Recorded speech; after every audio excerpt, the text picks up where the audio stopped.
더불어민주당 이해찬 당대표가 직접 나서서 불출마 의원들에게 비례연합정당으로 파견 갈 것을 직접 제안하고 있는 것으로 YTN 취재 결과 확인됐습니다. 김종인 전 더불어민주당 비상대책위원회 대표의 미래통합당 합류는 결국 불발됐습니다.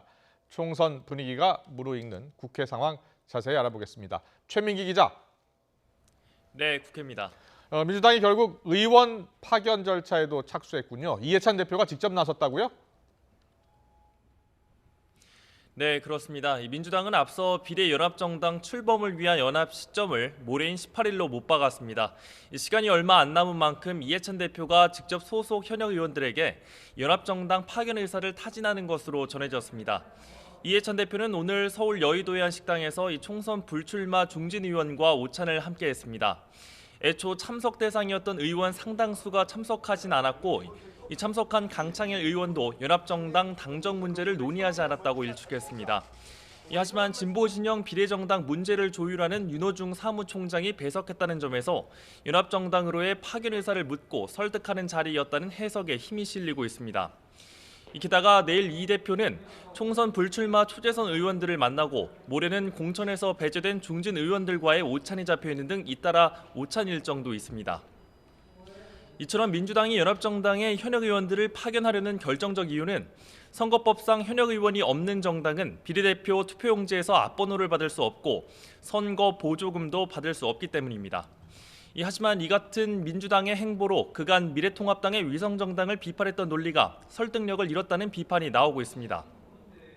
지난달 민주당은 불출마 의원들에게 당 이적을 권유해 이 정당법을 위반했다는 이유로 황교안 대표와 미래한국당 한선교 대표를 검찰에 고발하는 등 거센 비판을 이어왔습니다.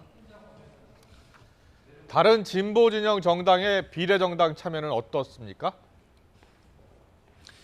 네, 오늘 몇몇 군소정당들이 비례정당에 참여 의사를 밝히면서 연합정당의 윤곽도 속속 잡혀가는 모양새입니다. 녹색당이 당원투표 이후 비례정당 참여를 공식화했고 기본소득당도 선대위 회의를 통해 비례연합정당 참여를 본격화했습니다. 이로써 연합정당의 원외정당은 미래당과 녹색당, 기본소득당 등 3개 당으로 늘어난 상황입니다. 이 원내 소수정당인 민중당도 지도부 회의에서 합류 쪽으로 결정한 가운데 오는 22일 중앙위원회를 열어 당 입장을 최종적으로 정리한다는 입장입니다. 하지만 최대 관심이었던 정의당은 비례연합정당은 통합당의 비례정당인 미래한국당을 따라갈 것이라며 거듭 비판했습니다. 정의당 여영국 의원은 성철없는 오만함이 어떤 결과를 가져오는지 곱씹어보길 바란다며 비례정당을 나쁜 정치, 꼼수 정치라고 질타했습니다. 다만 민생당은 합류 여부를 놓고 내부에서 이견이 엇갈리는 상황입니다. 손학규계인 민생당 김정화 공동대표는 지난주에 이어 오늘도 반대 입장을 분명히 했는데요. 김 공동대표는 어제 민주당 기자회견을 가리켜 공개적인 공범 모집이냐며 연합정당이 계파주의 친문 연합정당이라는 걸 스스로 드러냈다고 각을 세웠습니다. 그러나 민주평화단계와 대한신단계는 참여를 당론으로 정해야 한다고 맞서고 있어 내일 의원총회를 통해 이와 관련된 격론이 오갈 것으로 보입니다. 통합당 상황도 알아보겠습니다. 황교안 대표가 제안했던 김종인 선대위원장 구상 결국 무산됐죠?